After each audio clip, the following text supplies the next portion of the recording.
Welcome to the Threads of Change. Today's story is epic.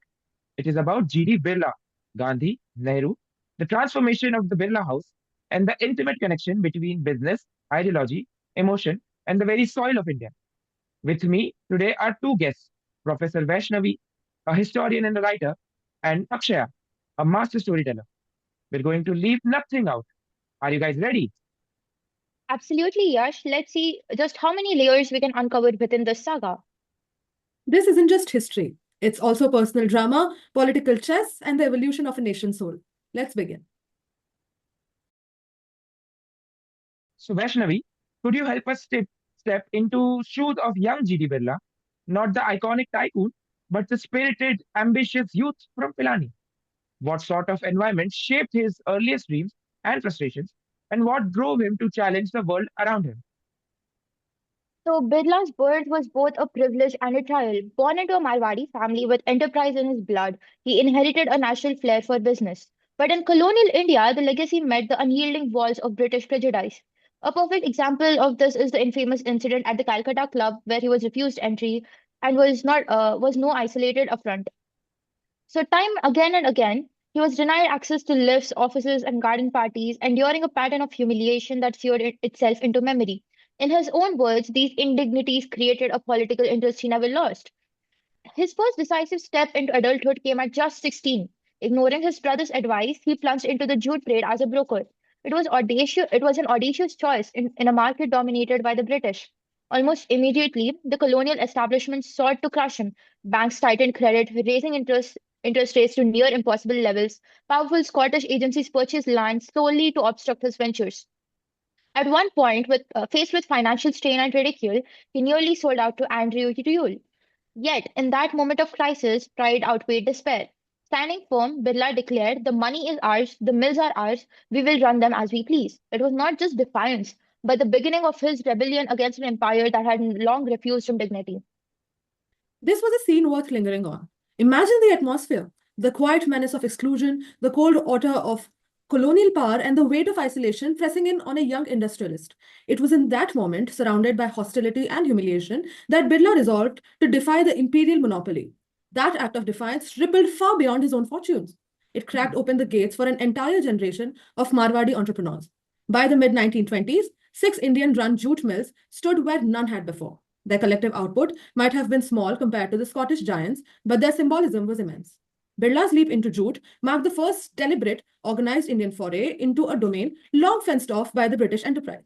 Yet, his vision was never driven by profit alone. The movement carried the spirit of Swadeshi, a fusion of national pride and pragmatic modernization. In building his mills, Birla wasn't merely establishing a business, he was constructing an Indian presence in an industry that had until then embodied foreign dominance. Why is Birla so often caught in this blur between collaborator and rebel? From one angle, he is the empire polished industrialist who is comfortable in drawing rooms, fluent in diplomacy. From another, he is the quiet nationalist who built an Indian presence inside a system designed to exclude him. Was his pragmatism a form of survival or a subtler kind of defiance? How to read a man who negotiated with power yet determined it from within? How do you make sense of that duality? So his life stood at crossroads between economic nationalism and anti-imperialism. Scholars often claim that industrialists of his time were more anti-imperialistic than nationalist and aligned with the freedom movement only when it served their interests. Yet Birla complicates that view. He became the financial lifeline of both Gandhi and the Congress while deliberately staying outside of their formal fold by never joining the party or courting imprisonment. His idea of Swadeshi was marked by a rare blend of pragmatism and reflection. Birla argued for the milk produced khadi that was affordable, durable, and suited to the needs of the masses, while Gandhi held fast to the moral and symbolic value of the handspun. Their letters trace a relationship of the constant negotiation over tariffs, production taxes, and the fine line between ideology and efficiency. In every exchange, Birla has managed to sustain both intimacy and independence, offering Gandhi not just funds but counsel, embodying a partnership defined by tension, respect, and mutual reliance. Their correspondence brims with intimacy and intellectual tension, and were more like a meeting of minds than a clash of positions. Birla writes, If I had your strength, I would levy a tax on Manchester goods for speedy Swadeshi popularization. Gandhi replies, happy to throw the mills into the sacrificial fire if it could help the country. These weren't dry policy exchanges, but living disagreements that were animated by conviction, affection, and the shared struggle to reconcile moral idealism with economic realism. And he wasn't just about the cloth, right? Birla's ambition reached far beyond the industry. He established the Indian Chamber of Commerce, followed by FICCI, giving him Indian business a unified, assertive voice. When offered a knighthood, he turned it down. After losing both his wives young, he withdrew into study and reflection, keeping a detailed diary, teaching himself new languages, and reading economics late into night. His focus soon shifted from mills to media, with the Hindustan Times, the New Empire, and the Bengali, realizing that the power to shape public opinion would be as transformative as the power to produce goods. Let's move to Birla House in Delhi. Completed in 1928, it was a space of quiet grandeur rather than ostentation. The whitewashed walls and sprawling lawns carried Birla's touch. He personally oversaw the gardens, planting flowers himself. Gandhi first stayed there in 1926, and by the 1940s, the house had evolved into something far larger than a private residence, part political stage, part spiritual haven, part public forum. During partition, the air in Delhi was charged with fear and fury. Amidst the turmoil, Gandhi chose Birla House as both refuge and platform, with its doors open for daily prayer meetings, even as violence engulfed the city outside. Refugees filled the streets, tension simmered everywhere. Inside, Birla moved quickly among guests, offering calm hospitality to all, including Gandhi's followers, his critics, even his political adversaries, and turned his home into a fragile sanctuary at the heart of a nation being torn apart. And in those years, hospitality itself seemed to take on a national meaning. Gandhi's room at Birla House was almost monastic in its simplicity, containing only a narrow bed, a plain desk, and a spinning wheel. Each morning, he would walk out of the sunlit patio into the gardens, a gesture of humility that softened the grandeur around him. The daily rhythm of Birla's home began to flow into the rhythm of the nation. His quiet routines, his thoughtful letters, his small, steady kindnesses all became a part of the wider story of India's struggle, where private gaze and public duty slowly became one and the same. It's fascinating how Birla's emotional world seems to mirror the whole country's own turmoil, caught between private loss and public duty, the deaths in his family, the criticisms he endured, the conduct strain of expectation, all found quiet expression in his relentless work. Birla House, in that sense, became more than a residence. It stood at the crossroads of the personal and the political. Within its walls, the family dinners turned into political policy discussions, and moments of grief transformed into acts of service as the boundaries between the man and the movement began to blur. So, what was the mood like during the darkest days of partition, when Delhi itself seemed to tremble under the weight of violence and fear? When refugees flooded the streets, when homes turned into ashes, and even the air felt thick with grief and uncertainty. What was it like inside Birla House then? How did that atmosphere of chaos and loss shape the people within its walls? Gandhi among them, and Birla watching quietly as his home became a fragile refuge in a city on the brink. So partition was pure carnage. Muslims fled India, Hindus fled Pakistan, and the entire city seemed to collapse under the weight of fear and vengeance. Birla House, as Gandhi insisted, remained open to all Muslims, Hindus, refugees, officials, and anyone who sought shelter or dialogue. Gandhi, morally opposed to partition, preached forgiveness and restraint, urging those displaced not to seize abandoned homes, grieving the loss of a unity that he had spent his entire life defending. Birla stood by him, but beneath that shared purpose ran deeper tensions, political disagreements with the new government, and at times quite personal friction within Gandhi himself. As the days grew darker, Gandhi began his fast for peace, insisting that India honor his financial commitments to Pakistan. Outside Birla House, the air crackled with contradiction. Chants of Mahatma Gandhi ki jai collided with the furious cries of Mahatma Gandhi Murdabad. On one evening, Nehru leapt from his car to face a crowd roaring with anger. Another night, he climbed a pillar to calm the same masses now shouting in devotion. Under this mounting pressure, the cabinet finally agreed to release the payment. Gandhi ended his fast, momentarily soothing the nation's conscience, and even as the divisions beneath it deepened. Then came the bomb. On January 20th, an explosion tore through the gardens of Birla House. Gandhi survived, but the warning was unmistakable. The calm that had defined the place gave way to unease. Birla was deeply shaken. Guards were posted, gates monitored. Yet Gandhi, steadfast as ever, refused any distance from the people. 10 days later, on January 30th, he stepped out for evening prayer as he always did, walking slowly across the lawns, pausing to greet those who reached for his hand. The gunfire was sudden, shattering the murmured prayers. Nehru arrived soon after, climbing a concrete pillar to speak to the stunned crowd, his voice breaking as he tried to steady a nation collapsing into grief. Birla, away on business when the call came, returned the next morning silent and devastated. His home, once alive with conversation, conviction, and argument, had become the site of India's greatest loss. How did the tragedy alter what Birla House stood for, considering what it was no longer just a home or a gathering place, but a site marked by loss and memory? How did its meaning shift from being the quiet center of India's political and spiritual life to a symbol of mourning, reflection, and the fragile cost of freedom? And for Birla himself, how did the house that once embodied dialogue and purpose became a place forever shadowed by grief? The Birla house was transformed in an instant. What had once been a private home became the heart of national mourning, and soon after, the focus of a delicate struggle over memory and ownership. Nehru, in fact, wrote to Birla suggesting that parts of the garden be turned into a memorial for Gandhi. The correspondence that followed was remarkable for its tone, as it was measured, intimate, and almost hesitant. Nehru admitted that the matter is delicate, balancing Gandhi's symbolic presence with Birla's personal loss. He proposed that a section of the property be opened for public remembrance, yet took care to assure Birla that his consent and sentiment would guide every step. Birla's reply is striking in its honesty. How can a capitalist have any sentiment? He writes, with a touch of irony, before conceding, I should not be human if I did not have an emotional approach. His words linger over every detail, including the trees he planted, the rose beds he tended, the quiet corners shaped over decades. For Birla, the house was more than property. It was a living record of intertwined histories where family memories and national moments coexist. In a gesture both generous and grief stricken, he even offered to gift the house for Nehru's personal residence. But Nehru declined with characteristic restraint, aware of the depth of feeling the place held. And the debate soon spilled into the national arena, with cabinet meetings, editorials, and public appeals all circling the question of what should become of the Birla House.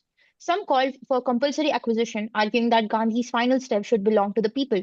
Others urged restraint, recognizing Birla's deep personal ties to the place. Amidst the mounting pressure, Vallabhbhai Patel stood out for its clarity and compassion. It would be a strange memorial indeed, he wrote, if built on something which would most grieve the great soul. In the end, a compromise took shape, and a pathway was opened for public homage, allowing mourners to walk the grounds where Gandhi had fallen, while Birlas kept the house itself. It served as a delicate balance between private grief and public reverence. From my understanding, it was a long and complicated process. The debate over Birla House stretched on for years, stirring both public and political tempers. Some criticized Birla for clinging to the property, accusing him of sentimentality and selfishness. Others attacked him for yielding too much, for allowing the state to encroach upon what was once his home. The transformation into Gandhi Smriti finally became decades later in 1973 when the site was renamed 5T's January Mark and memorializing the date of Gandhi's death. So, how did this long, uneasy saga shape the afterlives of the Birlas and his family? Did it alter how they saw themselves as custodians of memory or as figures caught in the complicated intersection of legacy, grief, and public expectation? Every Birla home in time transforms into a space of remembrance, be it a museum, a temple, or a gathering place. The Kolkata residence is given over for a museum of industry and technology. In Pilani, memorial museums rise in honor of each Birla patriarch. The family's contribution expands across decades, founding colleges and science centers, establishing scholarships, funding temples and trusts for Gandhi's descendants, and supporting the monumental publication of the collected works of Mahatma Gandhi. What began as personal devotion evolves into a vast institutional legacy, binding the family's name to the intertwined stories of education, nation building, and remembrance. Now, Nehru's correspondence about the Kolkata house reveals a quiet evolution. What was once steeped in the personal sentiment now carries the composure of acceptance. The grief and reverence remain, but as tempered by pragmatism and the passage of years. The Birla family as well mirrored this change. They gradually reduced their living spaces and chose restraint over grandeur. Their gesture is symbolic, but it is a recognition of shifting times and values, a consciousness turning outward towards philanthropy and public good as if giving back had become the truest form of remembrance of Mahatma Gandhi. Yet memory evolves with time, finding new forms in the language of technology. At Gandhi Smriti, the Birla family oversees Eternal Gandhi, which is a digital homage where history breathes through screens and sounds. Multimedia installations trace the contours of Gandhi's life. Touchscreens invite participation, and archived letters flicker beside the artifacts of faith and loss. In this space, remembrance is no longer static. It moves, responds, and connects. What was once intimate and closed within the walls of Birla House now extends outward, modernized, yet anchored in the same emotional soil from which it first grew. Gandhi's glasses, spinning wheel, and a handful of simple possessions rest quietly behind glass, each carrying the echo of a life devoted to truth and restraint. In the garden, visitors walk the path of his final steps, moving through the silence that feels almost sacred. Upstairs, the hum of screens replaces the stillness. Digital exhibits flicker to life, inviting touch and interaction. The past seems to breathe again, for memory is translated into light and sound, and where history finds a new and modern pulse.